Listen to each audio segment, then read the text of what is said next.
good people. Welcome to the Evolving Education Project podcast, hosted by me, Dr. Tiffany M. Neachai, and friends, where we center the educational joys, passions, interests, and inquiries of people of color. This is episode 33, where my guests explore the significance of Black male teachers in education, focusing on their experiences, challenges, and the support provided by the Minnesota-based organization Black Men Teach. They emphasize the need for supportive conditions that allow Black male teachers to thrive and the impact they have on their students and communities. They believe the retention of Black male teachers is critical to addressing educational disparities. Therefore, we need Black Men Teach everywhere, according to my guests. We would like to begin by shouting out the cities and neighborhoods of our newest listeners. We have new listeners in Deer Park, Texas, Kingwood, Texas, Greensburg, Pennsylvania, Manchester, New Hampshire, and Berwyn, Illinois. Our audience is growing, y'all, and we know it's because of word of mouth. Thank you. We appreciate y'all for pressing play and listening in your car, at the gym, on your walk, while you cook and clean, when and wherever. Please continue to share this podcast with others. I also want to shout out one of our listeners with the Instagram handle, Drana_6, for liking several of our Instagram posts in a row a few days ago. Only the real listeners know to do that. Wink, wink. That joke never gets old. This episode features the nonprofit work of Black Men Teach, part 3 of our Black Boy Masculinities, Play, Literacies, and Black Male Teachers series. To start from the beginning of the series, go to episode 31 and listen all the way through. We don't want you to miss any part of this powerful series, which is inspired by the book Toward a Black Boy Crit Pedagogy, Black Boys, Male Teachers, and Early Childhood Classroom Practices by Dr. Nathaniel Bryan. Today, we are in conversation with teacher fellow Chris Holsey, college fellow Kyrie Lewis, and executive director Marcus Flynn of Black Men Teach. Black Men Teach is a nonprofit committed to bringing more Black male representation to Minnesota classrooms. With a mission to recruit, prepare, place, and retain Black male elementary school teachers, they are molding the next generation of educators and improving outcomes for students of color. Black Men Teach builds pathways for Black men to embrace careers in education for the purpose of creating stronger communities and more equitable futures, ultimately realizing the true potential of representation in classrooms. Black Men Teach provides a framework that strategically unites the collaborative efforts of several key partners who are dedicated to advancing educational equity to build a stronger, more diverse teaching force. Marcus Flynn serves as the executive director of Black Men Teach. Before stepping into this role, Marcus pursued his passion for education as a 5th and 6th grade teacher in Minnesota. A dedicated leader in the Twin Cities community, Marcus collaborates with partner schools, teaching training programs, and community organizations in his current role. Since joining Black Men Teach in 2021, Marcus has driven transformative growth, expanding both program participation and financial resources. Under his leadership, the organization has forged innovative initiatives, including the HBCU to Minnesota pipeline at the University of Minnesota, which offers Black male graduates of HBCUs fully funded master's degrees in education. He also established a groundbreaking home ownership program in partnership with Twin Cities Habitat for Humanity, providing fellows with at least $30,000 in fully forgivable down payment assistance to support first-time home buyers. How impressive is that? Christopher Holsey is a dedicated 3rd grade teacher at Monroe Elementary. As a committed Black Men Teach fellow, advocating for representation and equity in education, he is passionate about fostering a love for learning in young minds. He is also the proud father of 3, with 1 more on the way. Additionally, he is currently pursuing a doctorate in educational leadership to drive meaningful change in schools and communities. Kyrie Lewis is a college fellow with Black Men Teach. He decided to change his undergraduate major from political science to elementary education after connecting with Black male teachers through Black Men Teach. Okay, let's listen in on our conversation. Hello, I'm so happy that y'all are here. You know, our theme that we have this week around my good friend, Dr. Nathaniel Bryan's book, and just looking up on Google, just like trying to find an organization that really focused on Black male teachers. And I found a lot, I don't want to say a lot, but it was a couple initiatives and things like that that came up. But yours, I just love the website. I loved the vibe. It just felt very holistic, and it felt more what we're about here at the Evolving Education Project. Yes, I already told you I was a classroom teacher, so I know like we have like this pressure to sometimes as Black teachers to always have to talk about success. Success is very important. I'm all about we got to help these kids do what they need to do, right? But that there's this humanizing, holistic, I felt like a love, a wholeness to the videos, the people that were represented, the imagery, like all of that matters, of course. I'm so happy y'all are here. I'm happy y'all said yes because they didn't know me and they was just like, yes. So I'm just so happy. But anyway, if y'all could go around, tell me how y'all feeling, how y'all doing. So happy that y'all here. Yeah. You want me to start or? Yeah, go ahead, Chris. All right. My name is Christopher Jose. I go by Chris. I teach at Monroe Elementary School in Brooklyn Park. I am a third grade teacher. I was a second grade teacher last year. However, I was asked if I would take on the role of going to a different grade, and I was apprehensive at first, but I'm loving it each and every day I come into this. I've built a fostering community here at Monroe at my school, and I just love the school I'm at right now. I'm joining Black Men Teach, my first year teaching in Anoka Hennepin at Monroe. I've grown a deeper and deeper love for it. The drive and motivation that I get every day coming to school and teaching these babies, teaching these kids has just been a blessing to me, especially not being able to see teachers of color when I was in school. So it's really been eye-opening being in the BMT program and just being here at Monroe is one of the most diverse schools in our district. Right now, I'm planning on reading night. We have reading night at 6:00, so we've got our room set up looking like a camp. So we have camp chairs and camp tents everywhere. So when families come in, they'll see me hosting a comedy show where parents will be reading jokes to each other. So it's going to be pretty cool. Why are y'all so wonderful? Like, I'm just like, I can't even contain myself. I'm like, oh my God. Okay. My name is Kyrie Lewis. Also work at Monroe Elementary. I'm currently pursuing my degree in elementary education, so I'm going after that license. I need it. Yeah. I love working in education. It's my passion. Working with kids, for sure, though, has taught me you have to work really hard sometimes to have a good day. I think what prompted me to do it was everything that I enjoy and love doing was kind of rooted in working with kids. I was trying to run away from the profession, though, because all you ever hear about it is the pay sucks. You hear about the way teachers are treated. I mean, some people ask me all the time, like, you signed up for that voluntarily? And also, I never saw anybody like myself doing it. Same as Chris. I never looked at that white woman that was my teacher and thought, that's going to be me one day. I was actually scared of going into schools in the classroom because one of the things I had thought about was I'm not going to be able to relate to none of my coworkers. So this cohort has been amazing. They really help ground me and remind me why I'm doing the work that I do. Earlier you were mentioning, a lot of the organizations you were looking at put so much emphasis on the kids' success. Black boys have to be successful. And, we talk about what does success look like, but I think the reason they put so much emphasis on that is because education is liberation. And that's something that is very blatantly being trying to take away from us. So, and you're the CEO, right? Of Black Men Teach, right? Yep. Title is executive director. I'm a former classroom teacher. Get it right.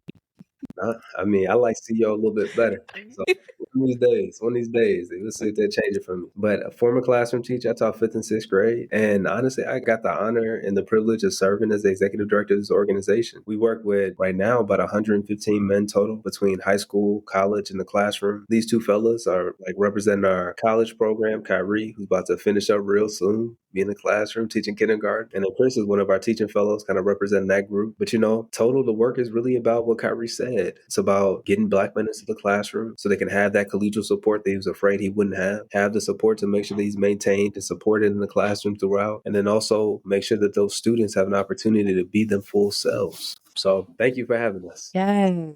Oh my God. Okay. I got to get myself together. I be getting too excited. But y'all making me excited. Okay. So let me get this right. The organization works with 115 teachers. Not classroom teachers. So we work with the mission of Black Men Teach is to recruit, prepare, place, and retain Black male teachers in elementary school classrooms. So we have 3 fellowships that we run. The first is a high school fellowship where we have about 60 men. We have a college fellowship where we have 35 men. We have a teaching fellowship where we have 22 men. Mm-hmm. So in total, we have over 115 guys who we're supporting who are looking to be elementary school classroom teachers. But the majority of them are on the front end of the pipeline, and we're looking to kind of support the retention and placement of more men in our partner schools. Actually, the school that they're at right now, Monroe, that they mentioned, I think we have 9 Black men that are there right now. In some capacity, 6 are licensed classroom teachers. Then we have another few who are either working as interns to one of the programs we have or student teachers. And the goal when we place men is to have 20% of the teachers in that school be Black men. So we don't look to place one dude and keep going. We want to really be intentional about making sure they have that community. So this is a pipeline. This is see, I thought we was just talking about in-service teachers, but this is a pipeline where you are recruiting as early as high school. You're getting them plugged into a network where they're around other Black men. They're around other Black men who have either been teachers before or who are teachers, some that are in education, undergraduate programs, right? That's powerful. This is very, very powerful. And so they're already starting out with, it sounds like, a network of other Black men teachers, which is, I find to be so important because I know when I was a teacher, it was like 2 Black men teachers.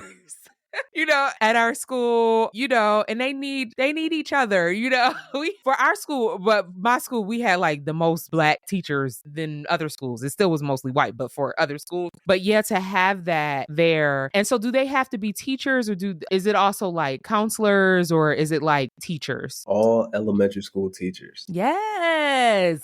Only elementary school. 89% of all teachers nationally are women in elementary. Kyrie about to come into kindergarten. I think like 97.5% of all kindergarten teachers nationally are women. Mm-hmm. So trying to get more men at those early grades. Yes. Yeah, we learn all our social skills when we this big. How to talk to people, treat people, advocate for yourself and others. It's like lays the foundation for the rest of grade school and life. Yep. On top of that too, right, elementary is where you form those foundational skills. And I know Chris is an expert when it comes to reading. Chris is in 3rd grade right now. All they do is talk about how they come in there and do the phonics lessons, and Chris is like showing them how to do it. So literacy and numeracy is where it's at. We got guys who are locked in on making it happen. Yeah, we have district coaches who are learning our Bridge to Read phonics curriculum now. We are videotaped, and I'm part of the video training for the district in Bridge to Read. So they play my video to teach others how to do the Bridge to Read curriculum. Come on and be a leader. Yes. Be a leader. Yes. So I was also thinking about, while you were talking, what I'm really interested in is, what do you believe education should be and how do you embody these beliefs as a Black male teacher? Because I do believe that there is something special. I've seen it in my colleagues. I've seen it, I have one Black male future teacher in my literacy class. So, the university I work at is a primarily white institution. I teach literature. I'm a literacy scholar. So Chris, we can talk. But I teach an intro to elementary level literacy course. That's my main thing. And I never have any Black students, period, in that class,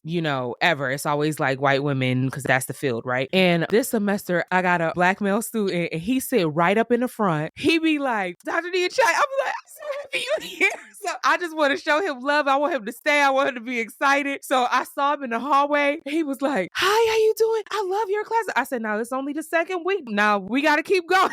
We don't have no pressure. But it's so good. Like what he even brings to that space, right? It's special and beautiful and genuine. And just like the care is really, really there. And not to say that all Black male teachers are a monolith or they're all this, like they're all the same or anything, but I would love to hear from you. So I'll ask the question again. What do you believe education should be? And how do you embody those beliefs as a Black male teacher? Well, I'll start off by saying you have to come into your classroom setting like this is not a job to me or to that person. You have to come in and say, I enjoy doing this. This is something that I wake up to and I look forward to coming to work. When I wake up, I don't come to the school and say, oh, this is another job. Oh, I'm just need another paycheck. Let me get through this day and go about my life. I'm asking my kids how their day was, how their night was. I'm asking if they need anything from me, assistance-wise, if they there's anything else I can do to go above and beyond for them. When you take the aspect of this is a job out of the equation and you have a sense of enjoyment of what you're doing, you no longer see it as, a job. It's a career, yes. But to me, I come in, I don't have second guesses of what I'm doing. I wake up and I'm ready to go for my kids. And they can read off of you. They feed off of your energy. And if you come in there feeling a sense of resentment for your career choice and where you're at in your setting, they feed off of that and they can tell. But when you come in there ready, excited, ready to go, ready to teach, and oh man, you can see the big difference in their attitudes. I had kids when the first week of school, sad faces, angry faces, they look depressed. I'm like, what you got to be depressed about in third grade, brother? Like,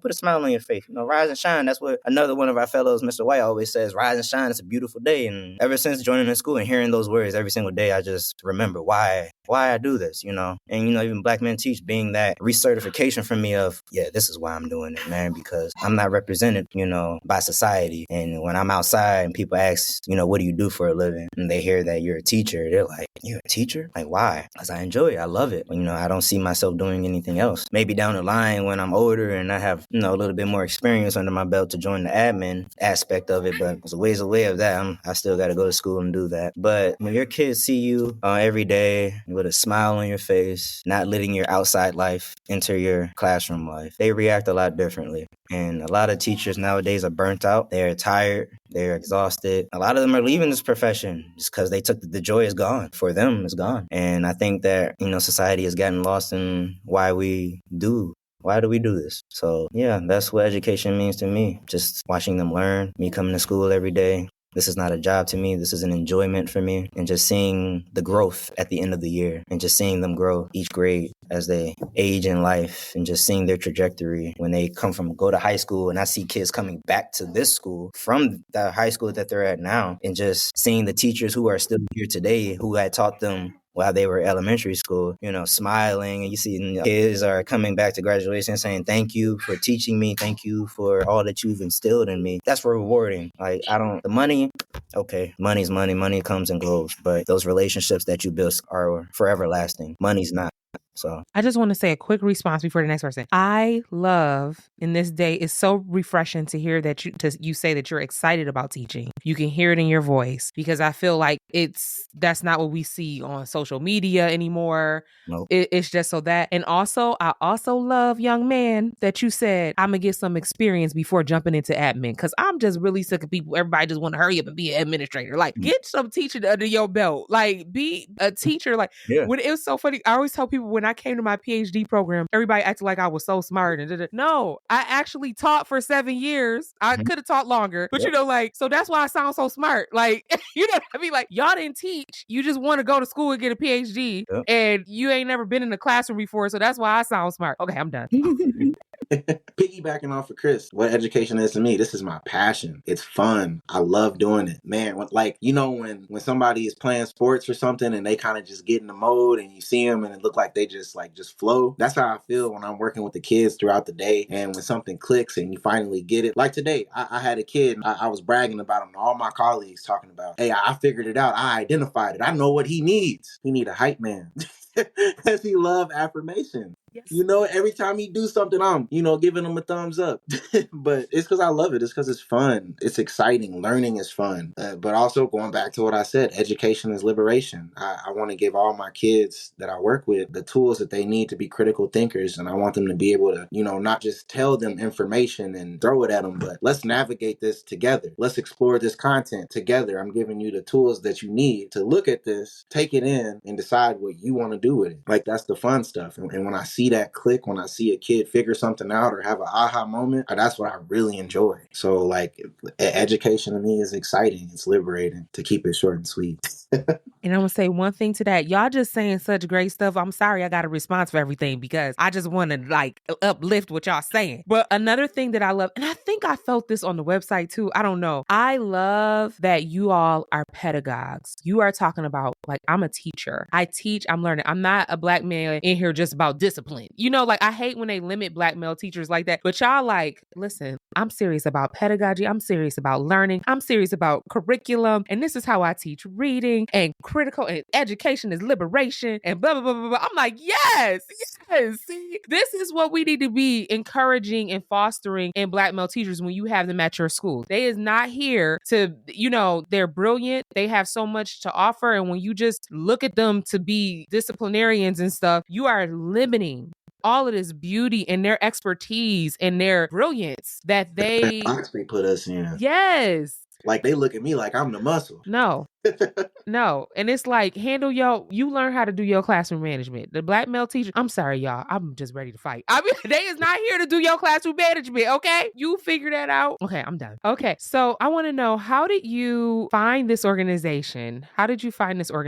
Because, like, were you recruited in undergrad? Like, did you come through the pipeline or did you hear about it? For me, my auntie, man, she's amazing. She works in education, so it's in the family. When Black Men Teach was like very early on, it was my freshman year of college, so they had been doing their thing for a couple of years, and she got me connected. And when I got connected with them, it was just like instantly it clicked. I was like, this is like, I belong here. I had been a part of several different scholarship cohorts and programs, and I really, wasn't like rocking with them all the time, because for me, it felt like I was jumping through hoops to get to where people with privilege are already at. Like, everybody always talks about scholarship money and stuff like that. And they'll say, that's free money. I tell them that ain't free. That comes with obligation, time. I got to show up to stuff. I got to do presentations. I got to write papers. I'm doing circus tricks. But homeboy over there, who comes from this, let me say, this white privileged man, he's already there, and he don't got to work a job to pay for school and do all this applying for scholarships to pay for school.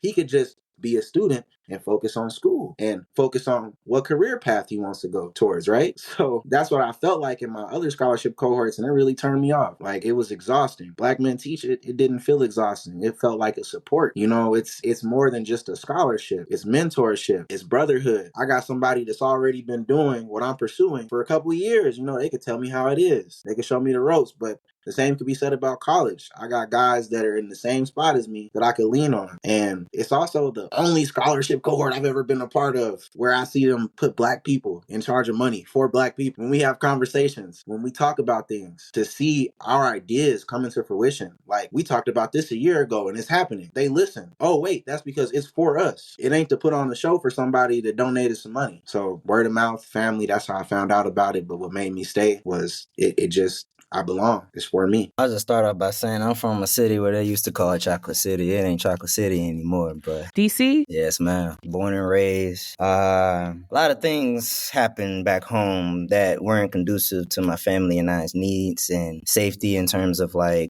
all the crazy stuff that was going on, just with crime and, something happened at our apartment, not anything like involving, us or anything, but just in that complex, it wasn't where we needed to be. We did some research with my uncle, Houston White, who's the owner of the Get Down Coffee and Black Excellence clothing line. And he helped us move here. He gave us some money to get a moving truck, and he's like, come on, y'all, come on. I didn't know I was going to go into teaching, honestly. I finished school, my bachelor's degree back home at Bowie State University.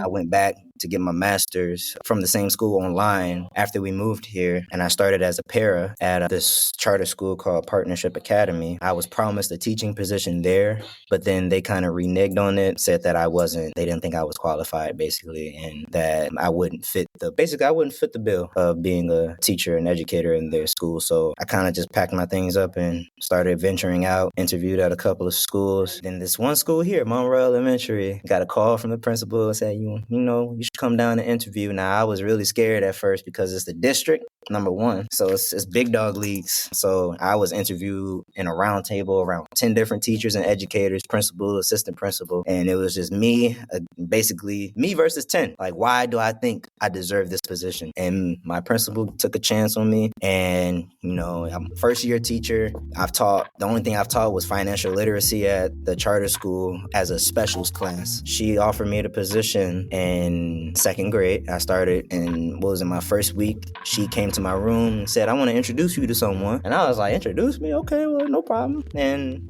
lo and behold, Marcus popped in my door, greeted me, warm welcome, and then talked about what was the program, BMT, and what does it entail, what was their motto, their drive of why they're doing the work that they're doing, and if I wanted to be a part of it. That's all they needed to say.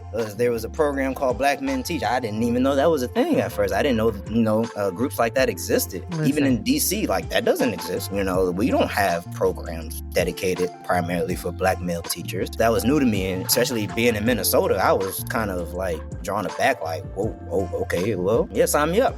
Went to a couple of the orientation meetings, met a lot of the fellows, the college fellows, high school fellows, Black Men Teach Academy, all of that. And I was like dumbfounded by the work that that we're doing. It was like, yeah, there's no way I can't be a part of this. And ever since then, it's just been a blessing that I didn't know existed for my people. And like Marcus has said, hey, can I get you to come on this podcast? Anything he need, hey, I'm there. Anything at all. Like this brother in this program has been truly a blessing to me, my family, to my school, to just the culture in its own. It's just been a blessing to be a part of. So I feel like they found me. I didn't find it. I feel like they pulled me out of a rut that I felt like I was in. And like I said, it's just been the biggest blessing that I could have ever imagined that could happen to me. Nah, real talk, they did find us. So that's what we do, man. It's more of us leaving the classroom than it is going in the classroom. So we trying to get guys back. And we need y'all. We do.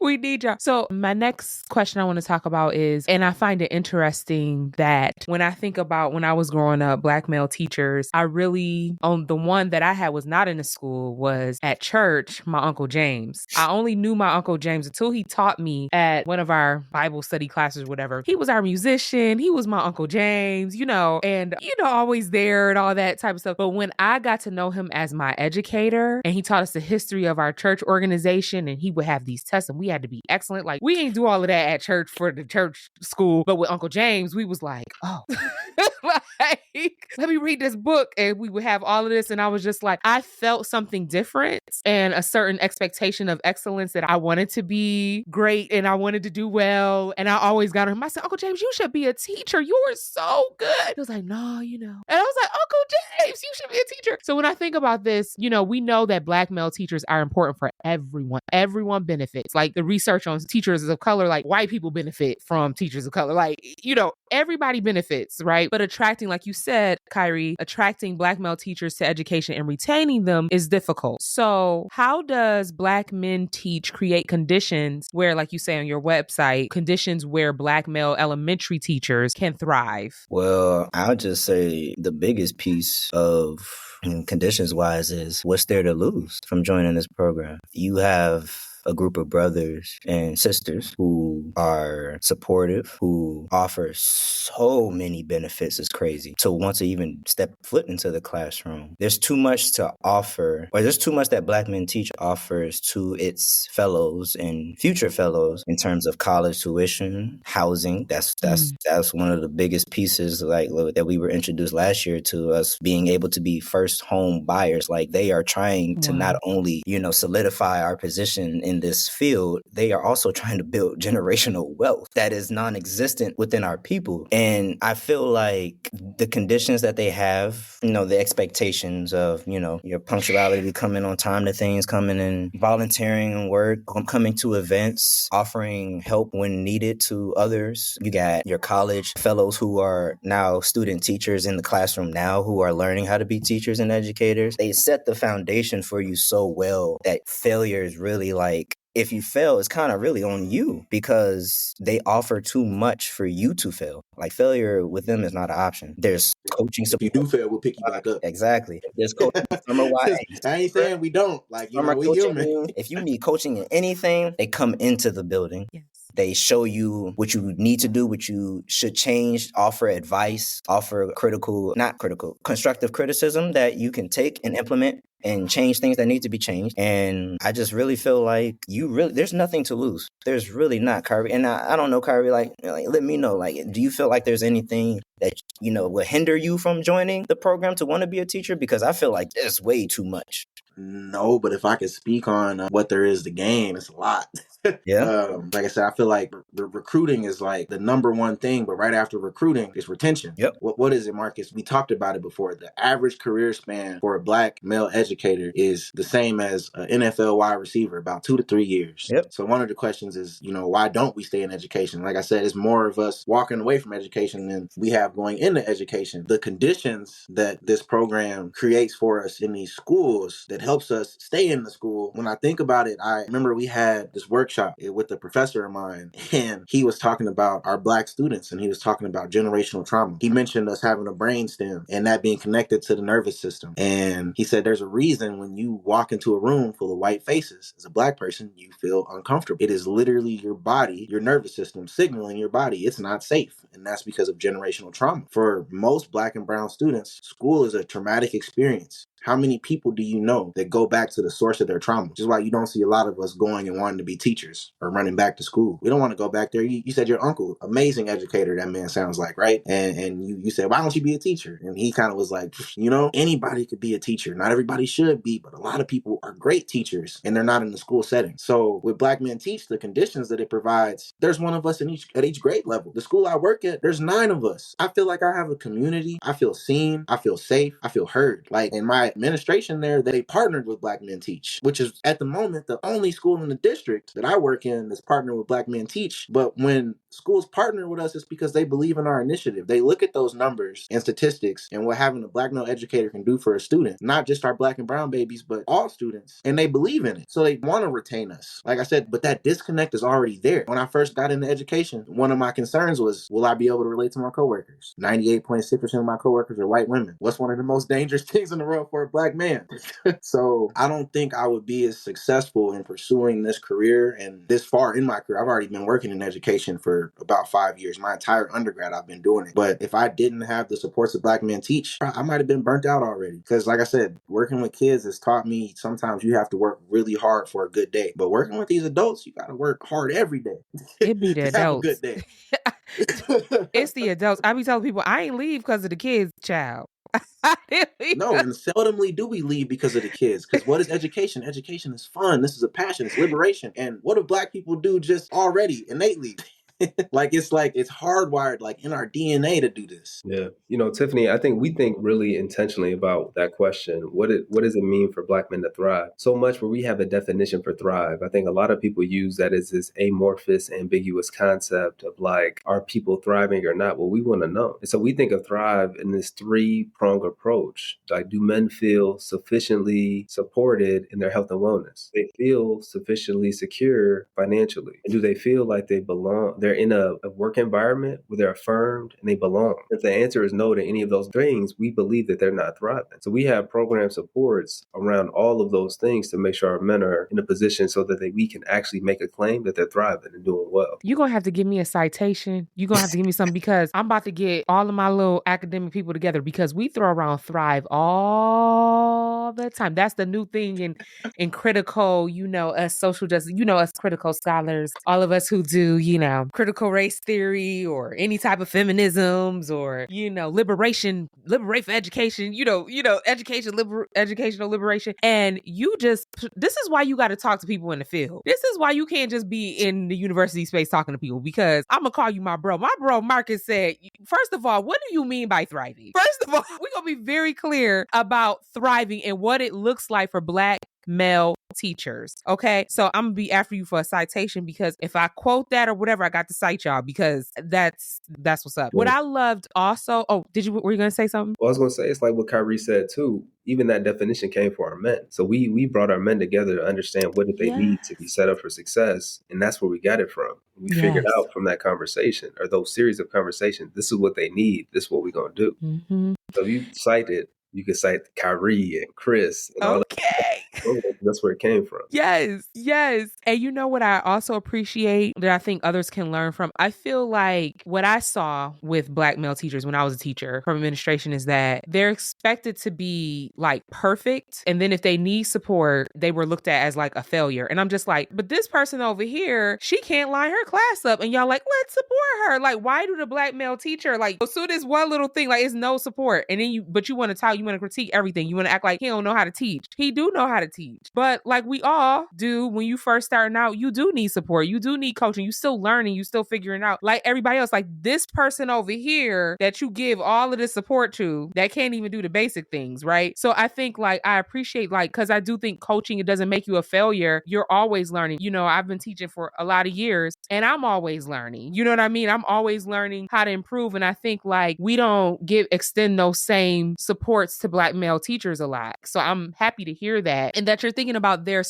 that's why I knew I felt wholeness. I knew I felt wholeness from this website because like that you're contributing to their sustainability, right? Because you need to be able to have somewhere to live. You need to be able to have, you know, support and those things to build for your family or all of those things. And that you're thinking about all of these things and that you listen to them to then think about what does thriving look like from their perspective. And so, yes. Hey, I can't tell you how many times I done called Marcus and said, hey, am I tripping? This happened at work today. You need that. You need that. You need that so much. Like you need to have people that identify with you that can understand to make you know like this is not okay. And even us, and you do need men because it's like I can support, but it may be something that I'm not going to understand it in that way. And so you need those other Black men that can, the combination of gender, the dynamics of gender and race from a male perspective, just like Black women, you know, like that combination is different and this combination is different. And so you need that to understand like, what am I experiencing here? How am I reading this situation? Yes. So I will say, oh my gosh, I got so many. Yes, I wanted to comment too. Comment. No, this show, whatever you want to say. Just going back to what you were saying about, I feel like when Black men are in these positions and we're teaching and we're in these schools, you know, they love to praise us, but they also love to see us fall. So I don't like, I'm citing Marcus. This is something he said before, but they'll hail you to nail you. And it's when you think about being expected to thrive and you're not put in a position to be successful, you're not put in an environment that's set up for success, then they blame your shortcomings on incompetence. But if I had inadequate training, you can't blame that on incompetence. Mm-hmm. And these men are great teachers. Excellent teachers. And good people doing good work. It's just we haven't been given the opportunity to be successful. Yeah. You know what I learned in my time in the classroom real quick? Teaching has to be the greatest metaphor for life. So many life lessons, so much of what I do now in the leadership that I have at Black Men Teach, I take from what I experienced in the classroom. And one of the things I picked up real quick is just like in real life, one thing Black male teachers don't get is the benefit of the doubt. We've never had the privilege of being afforded that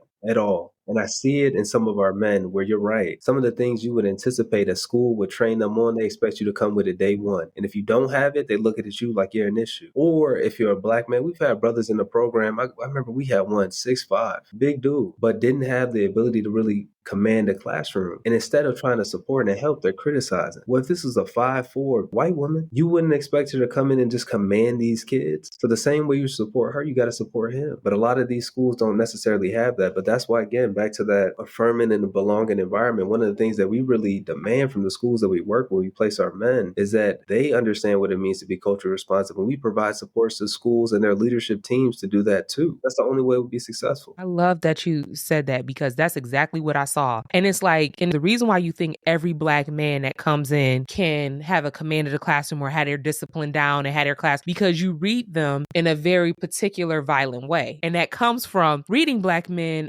all Black men, and instead of seeing the like a one type of masculinity, one type of way of being. And so then they don't get the benefit of the doubt, like that they need support. And there are Black men teachers who they are not like these like I think they have this like, what's that? Lean on me, Joe Clark. Like every black man come in and they Joe Clark, and it's like everybody's not like that, and we don't need everybody to be like that, right? We need people to come in loving these kids, trying to learn. There's other ways to be, and that's because you have these stereotypes that you can't then offer to support. And then I also feel like what I saw too was things that get so misread just because it's different from the way you would do it. So like they not like some of my black male teacher colleagues, they wasn't like watching every little thing the kids doing, writing everything down, and that don't mean they don't got the situation under control. They not being petty, they not sweating every little thing like you do, and that don't make them a bad teacher. You know what I mean? Like it's like that part really frustrated me because I'm like, actually they got a better handle on it than you do because they not playing these psychological mind games with kids that you gotta figure out what mood you in today. Like they kind of know what they getting from their black man teacher. You know what I mean? They like he ain't sweating and tripping on the small stuff like you do.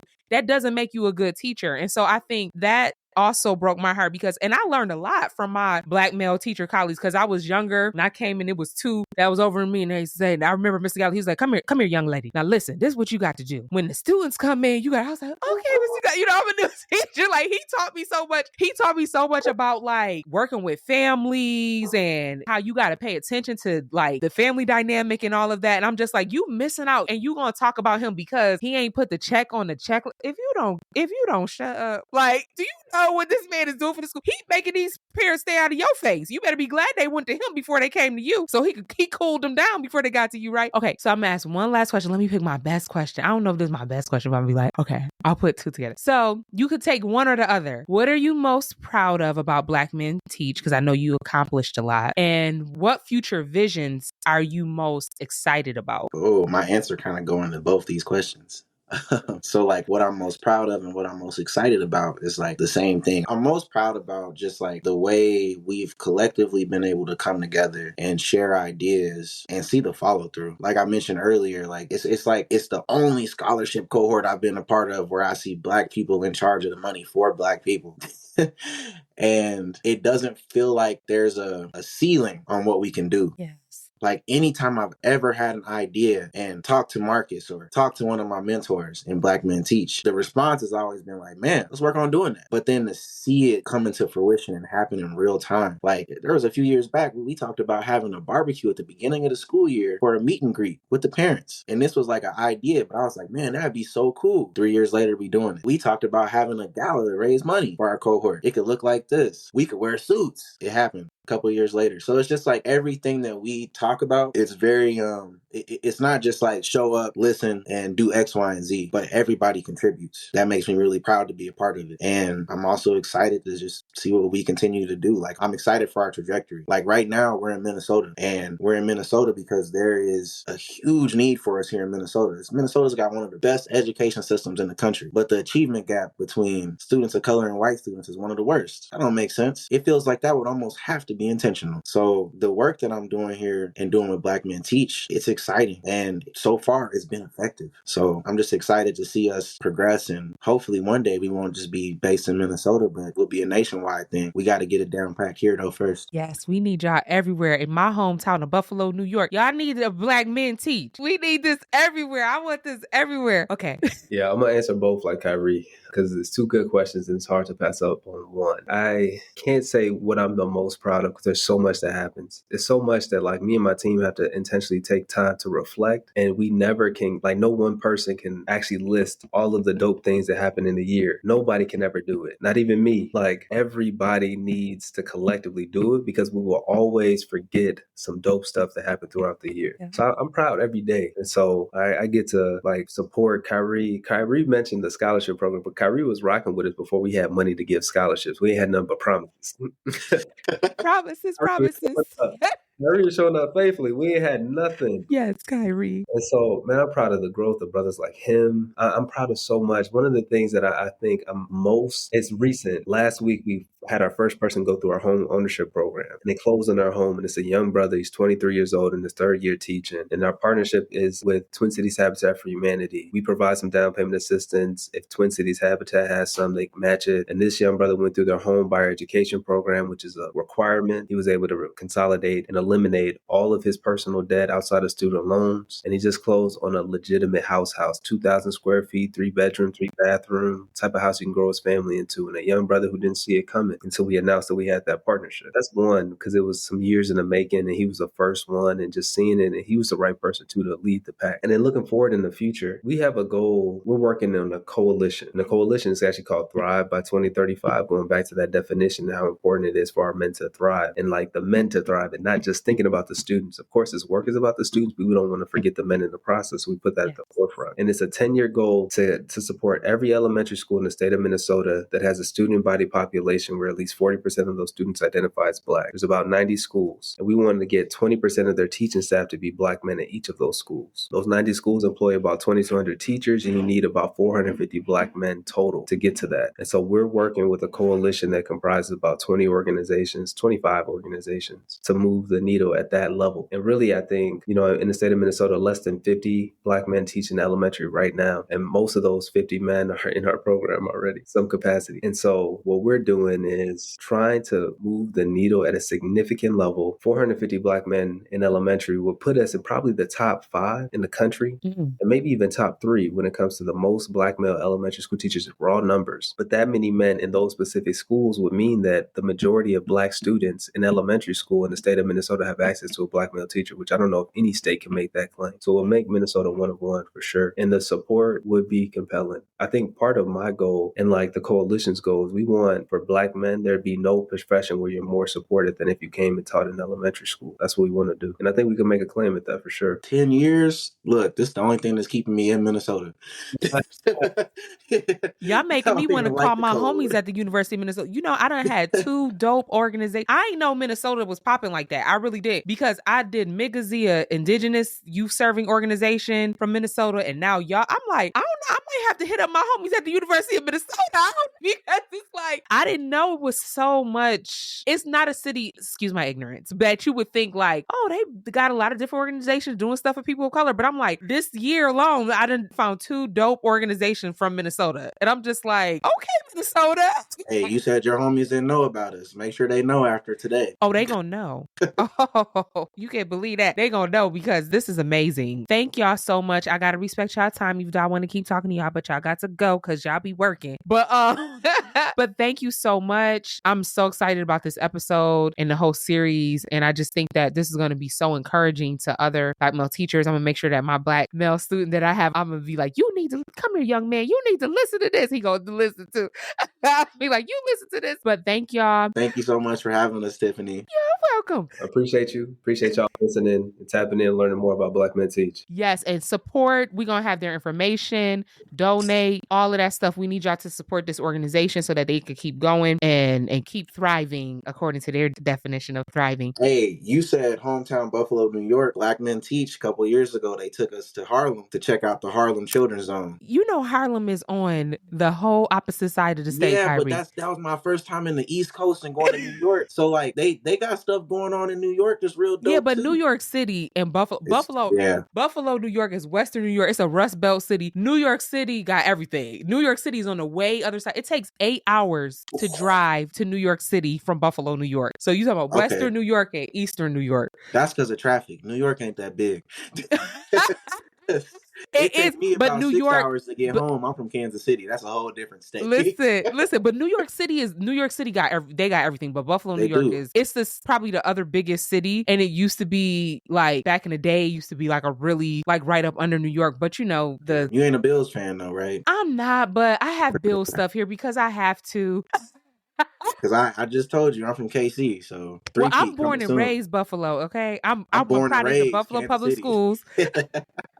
All So they right. gonna always have love from me, okay? Have a good night. Okay, you too. Bye. Thank you again. Thank you, Chris, Kyrie, and Marcus of Black Men Teach for spending some time with us. It was so refreshing to talk to young Black men who are excited and passionate about teaching considering the current educational context. Chris and Kyrie bid others to be proud to be a teacher no matter what society or even well-meaning family members have to say about it. If you resent being a teacher, the students can feel that, and it can create negative attitudes about school within them. Still, Kyrie acknowledged that without the support of Black Men Teach, he might have been burnt out already. According to him, Black Men Teach didn't feel exhausting. It felt like a support with a clear definition of what it means to thrive. It's more than just a scholarship.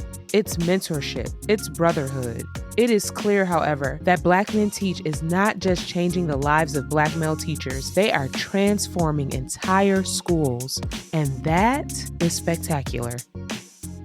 Thank you for listening to part 3 of our Black Boy Masculinities, Play, Literacies, and Black Male Teachers series. If something from this episode resonates with you, please share it with others and let us know via social media or through our website, evolvingeducationproject.com. Be sure to tune in for part 4 next Wednesday. Trust, you do not want to miss it. To find out more about the Evolving Education Project, to write in, or to join our listserv, check us out at evolvingeducationproject.com. And please subscribe to this podcast and follow us on YouTube, Instagram, Facebook, and TikTok. We are currently transitioning from X to Blue Sky. If you can only choose one, please follow us on Instagram and love all of our posts. Support that doesn't cost a dime. If you've been enjoying our podcast, you can also support us by writing a review. 5-star and favorable written reviews help more educators, organizers, families, communities, and activists find us. We hope to continue to cultivate an authentic audience and community. We want you to help us to evolve over time and shape what this could be. Now that you know what we're about, let us know what you want to learn more about, authors that you would like us to interview, discussions you would like to have. Okay, that's all for now, good people. We out.